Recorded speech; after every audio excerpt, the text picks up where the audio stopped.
He handed her a dusty, old violin like it was a toy, just to entertain his rich guests. But when she played the first note, every wine glass stopped clinking. Every whisper froze. Because the daughter of his black maid wasn't just playing. She was rewriting the air. And he finally realized he had misjudged her entire existence. The Kensington estate was one of those sprawling Beverly Hills mansions where even the sunlight seemed to know it didn't belong unless it was filtered through custom Italian glass. Marble floors, chandeliers worth more than most people's homes, and silence so tight you could hear a clock tick 2 rooms away. This was the world of Mr. Nathaniel Kensington, a tech billionaire with 2 yachts, 3 homes, and 0 understanding of humility. And then there was Zora. Zora wasn't a guest. She wasn't family. She didn't have a name on any of the house records. She was the daughter of Evelyn, the black maid who had worked for the Kensingtons for nearly 12 years. Evelyn was the kind of woman who folded towels like art and could remove a wine stain from a silk rug without flinching. Zora grew up in the shadows of wealth, unseen, unspoken to, uninvited. She wasn't allowed near the pool, not allowed to sit on the furniture. She didn't complain. She didn't even try to break the rules. She was quiet, polite, and carried a small, worn-out violin case with her everywhere, like a child clinging to hope. That case? No one cared what was in it, until one Saturday afternoon changed everything. It was Mr. Kensington's annual tech gala, a gathering of billionaires, senators, and investors pretending to care about innovation for the people. The house was full, men in tuxedos, women in designer dresses, champagne flowing like rivers. Classical music played softly in the background from the sound system, pre-recorded. Nothing live, too much effort. Zora had been told to stay upstairs, but her mother's voice was strained that day. She needed help ironing napkins and arranging the cutlery just right. So Zora came down quietly, careful not to disturb the guests. That's when Nathaniel saw her, noticed her little hands carrying a stack of gold-rimmed plates. "Who's the kid?" he asked, half smirking to a nearby guest. "Oh, Evelyn's daughter. She's harmless," someone replied. Nathaniel laughed. That smug, dismissive kind of laugh that rich men perfect. Then his eyes landed on the battered violin case leaning by the kitchen door. "You play that thing?" he asked, loud enough to turn heads. Zora nodded slowly. "Yes, sir." He raised an eyebrow. "Go on then," he said, waving his hand like a king tossing a coin to a street performer. "Let's hear something." His tone was amused. The guests chuckled. It was all a joke to them. But Zora, she wasn't laughing. She didn't say a word.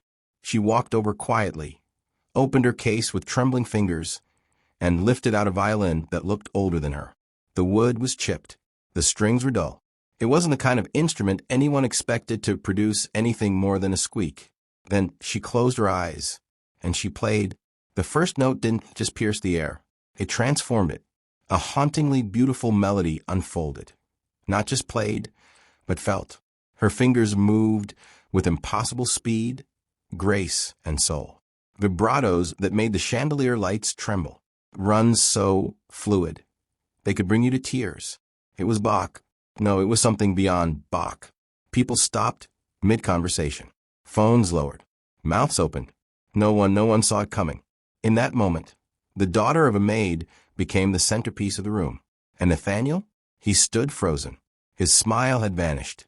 Something new had appeared in his eyes. Something between awe and shame.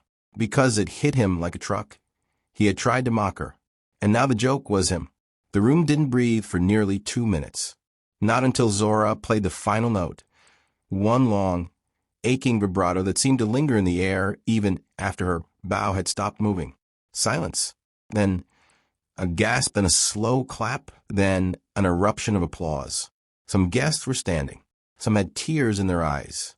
The same people who had ignored her 30 minutes ago were now stepping forward like they'd just discovered Beethoven's Lost Descendant. But Zora didn't smile. She bowed not out of pride, but out of habit. Her mother had taught her to always say thank you, even when the world pretended not to see you. As she stepped back toward the kitchen, violin still in hand, Nathaniel Kensington called out, "Wait." She stopped. "You learned to play like that where?" Zora looked at him, calm but firm. "My mother found a free violin on Craigslist when I was 6. I taught myself with YouTube videos and some old sheet music from the library. It was the first time Nathaniel looked at her like a human being, not a servant's daughter. The silence returned, this time thick with discomfort. Then, out of nowhere, one of the guests, a woman in her 50s with a soft voice and sharper instincts, stepped forward. I sit on the board of the Pacific Youth Philharmonic, she said. If you can play like that without formal training, I can only imagine what you do with mentorship. She reached into her bag and handed Zora a card. Nathaniel looked stunned. The guests murmured with excitement. Zora didn't know what to say, but her mother, Evelyn, was standing quietly at the edge of the hallway. Her eyes were wet. She nodded once, slow and proud. By sunrise, the Kensington mansion was quiet again. The guests were gone, the glasses cleaned, the music system turned off. Zora sat at the breakfast bar, her violin case on her lap. Mr. Kensington walked in, no suit, just a plain polo and sweatpants. A man stripped of performance. He sat across from her, something human in his expression now. I was a fool yesterday, he said, without looking at her. Zora said nothing. I thought you were background. Still silence. I have a private music teacher who comes in every Tuesday for my son. I'd like you to join those lessons. I'll cover whatever costs the orchestra requires. Instruments, travel, anything. Zora finally raised her eyes. Why? He hesitated. Because maybe for once I want to do the right thing, not the convenient thing. And maybe, just maybe, he meant it. Hey, if this moment hit you in the heart like it did us, we'd love for you to be part of this journey. Like this video if you believe talent can come from anywhere. And subscribe if you want to hear more untold stories that break barriers and touch the soul. Zora's life began to change. It wasn't glamorous. She still lived in a modest apartment with her mother. She still helped clean after school. But now there were music theory books on the kitchen table, tuning apps on her old phone, Zoom calls with violinists from Paris, Boston, and Tokyo. Word about the Maid's daughter who plays like a dream started to spread. She played a solo at a youth showcase, then another. By the third, a viral clip caught fire on social media. She's like the reincarnation of Vivaldi, one user commented. Pure genius from a soul. Offers came in, scholarships, auditions, mentorships, and all the while, Evelyn never missed a single performance. She sat front row, hands clasped, eyes shining with quiet power. One afternoon, Kensington hosted a smaller dinner, just 10 guests. No gala, no flashing lights, just conversation. Zora was invited, not to serve, not to entertain, but to sit at the table. At one point, a new guest asked her, "What made you start playing violin?" Zora paused and smiled. I didn't have many friends. I didn't have space to speak up. But the violin, it listened. And when I played, the world had to stop talking. The room went still again, not from shock, but from reverence. Zora's rise wasn't just inspirational. It was disruptive. And in wealthy circles, especially the ones used to seeing black girls in aprons instead of spotlights, disruption isn't welcome. It started subtly. Cold shoulders, tight smiles, the kind of clapping that barely made sound, as if celebrating her made them less elite. But the real threat came from someone much closer. Chelsea Kensington, Mr. Kensington's daughter. Same age as Zora, same mansion, same music teacher, but not the same talent. Chelsea had been taking private violin lessons since she was 5. She had the best instruments, a dedicated practice room, international tutors, even her own custom bow. But when Zora played, people forgot Chelsea existed.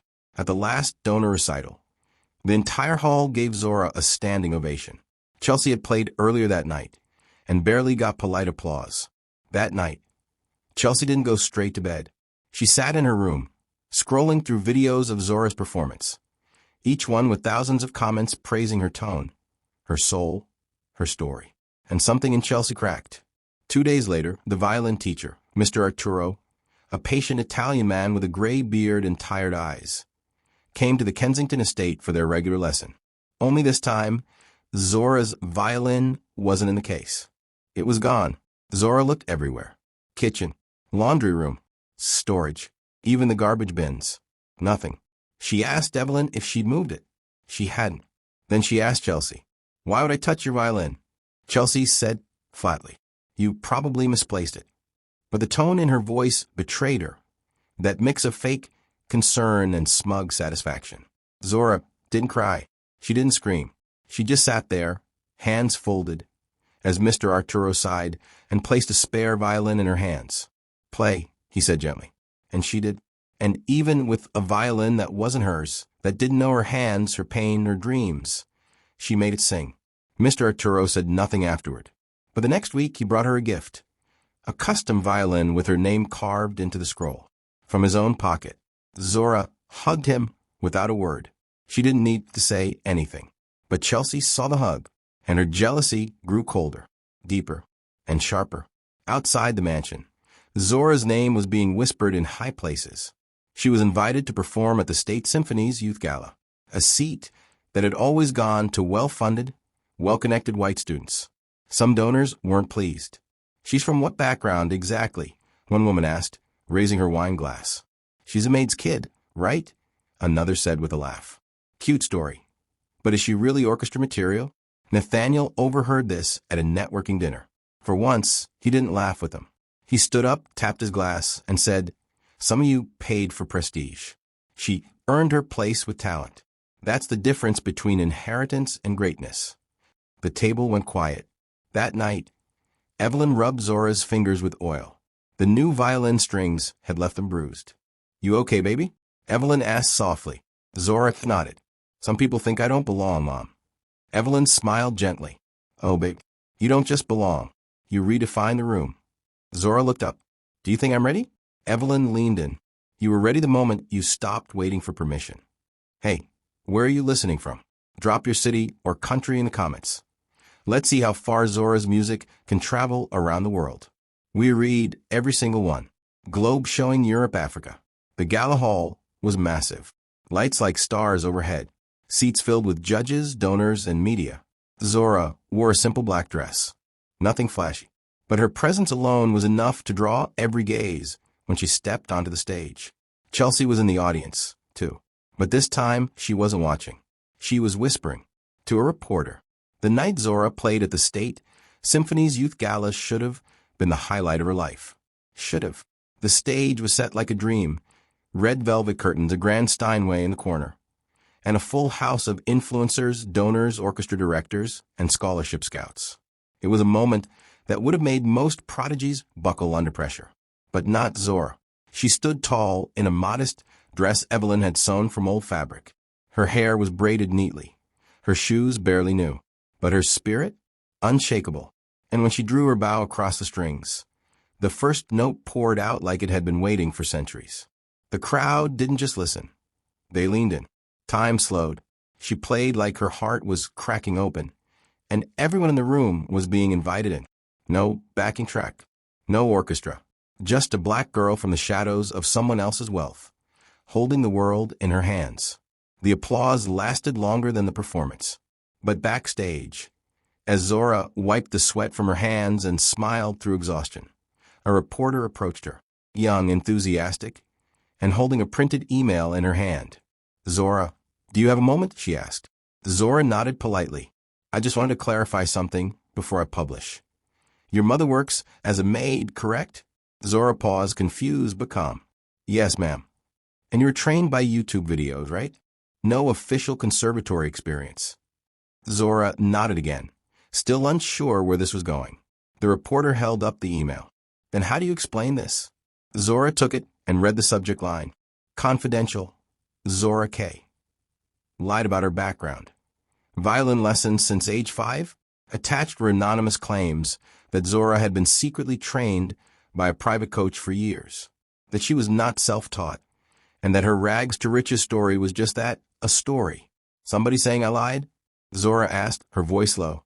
The reporter gave a sympathetic shrug. "We're obligated to ask. You're trending. People care now." The news dropped online an hour later. At first it was confusion, then outrage, then division. She lied? Thought she was self-taught. Man, I knew that story was too polished. Another fake underdog. I'm done. But others pushed back. Even if she had lessons, her skill is insane. People just hate seeing a black girl shine. You mad because she can play better than your kid? Zora didn't reply. She didn't post. She didn't tweet. She just shut off her phone and stared out the apartment window, the city lights blurring through her tears. 2 days later, Mr. Kensington called an emergency press conference. He stepped onto the podium in a gray suit, unusually quiet. There were no jokes, no charm, just a man carrying a weight he'd ignored for years. I employed Evelyn for over a decade. Her daughter, Zora, has spent more time in my home than some of my own relatives. I watched her grow up, and I watched her teach herself music when no one else paid attention. He held up a video clip, an old one. Zora, age 8, sitting in the back hallway of the mansion, plucking violin strings and humming to herself off-key. No teacher, no audience, just hunger. She didn't fake her story, he continued. What she did was rise, and that made people uncomfortable. Later that week, a whistleblower leaked the IP address that sent the anonymous email to reporters. It was traced back to the Kensington estate, to Chelsea's personal iPad. When confronted, Chelsea didn't deny it. She was getting everything handed to her: sympathy, attention, fame. She snapped. I worked just as hard, but you had everything she didn't, her father said quietly. And still you couldn't match her sound. Chelsea was suspended from her elite art school for conduct. Her name became a footnote in Zora's story, the cautionary tale of what envy does when it hides behind a smile. For weeks, Zora refused to play. The violin sat in its case, untouched. Maybe I'm not meant for this, she told her mom one night. Evelyn looked at her daughter with the calm strength of a woman who had scrubbed floors while humming spirituals to survive. You were never meant to fit their story, she said. You're meant to write your own. But Zora wasn't convinced. One evening, a knock came at the apartment door. Evelyn answered. Standing there was Mr. Arturo, the violin teacher, with a special guest, a retired black concert violinist named Loretta Jean Stokes. A legend, a pioneer. I've seen your clips, Loretta said as she walked in. But I came to hear the music without the noise. Just you, me, and the strings. Zora hesitated, then nodded. She picked up her violin, and for the first time in weeks, she played. Not for the internet, not for praise, just for love. Loretta didn't say anything when she finished. She just smiled and whispered, You are the future, and the world better start listening. If you've ever been doubted, dismissed, or told your voice didn't belong, let this be your reminder. You are more than their expectations. Like this video if you felt that. Subscribe to join a family that lifts each other up, no matter where we come from.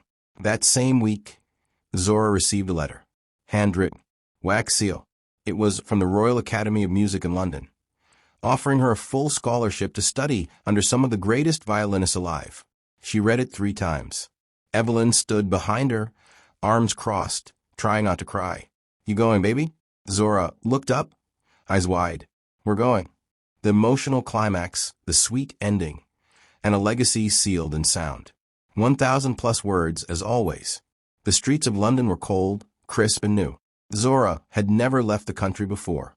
She'd never even flown before. But now here she was, walking through the ancient stone archway of the Royal Academy of Music, violin case in hand, head held high. She wasn't just the only black student in her class.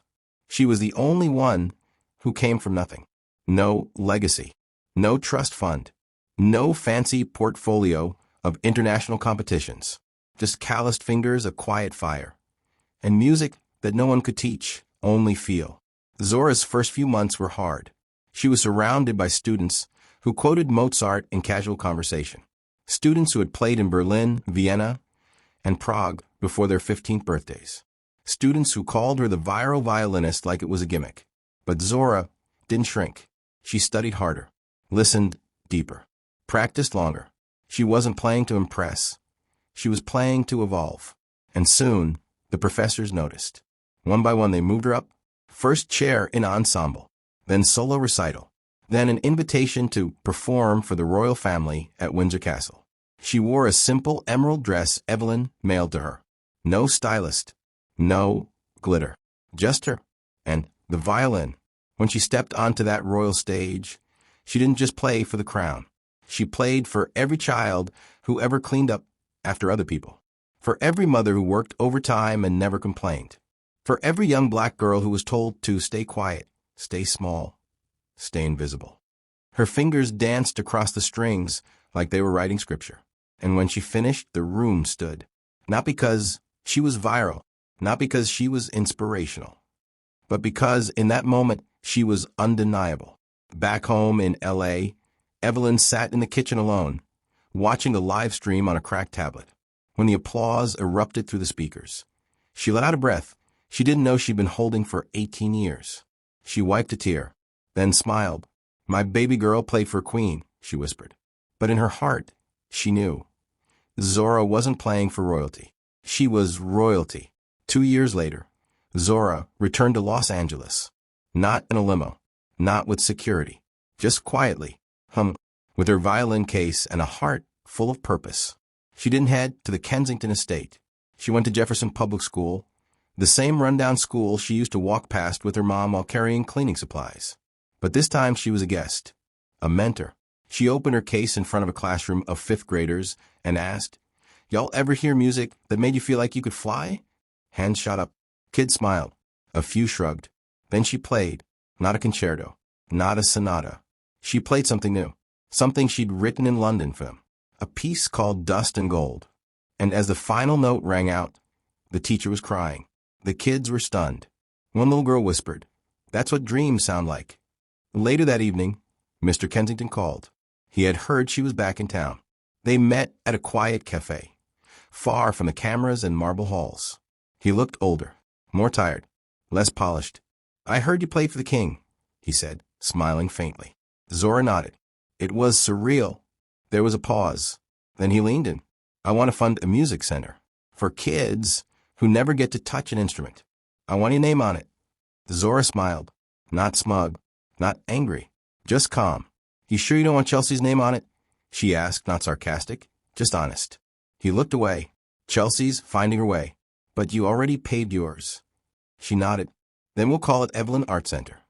He blinked. "Your mom's name? She's the reason I could play. She deserves to be remembered." Months later, the Evelyn Art Center opened in South LA. Free music lessons, free instruments, free expression. Zora taught the first class. And as the kids played their first awkward, squeaky notes, she didn't correct them immediately. She just smiled. "You'll get it," she said, "but only if you feel it." At the grand opening concert, Zora performed one last time in her old neighborhood. The community came out in waves, teachers, neighbors, strangers who had followed her story online. Evelyn sat front row again, and when Zora raised her bow and played the opening note, the city didn't just listen. It remembered, it honored, it healed. If you made it this far, thank you. Not just for listening, but for feeling. Let this story remind you that genius isn't reserved for the wealthy or the connected. It's born in quiet rooms, raised by strong hands, and carried by those who refuse to be forgotten. Drop a violin in the comments if this story touched you. Tell us which part gave you goosebumps. And don't forget, subscribe for more stories that remind us where real greatness comes from.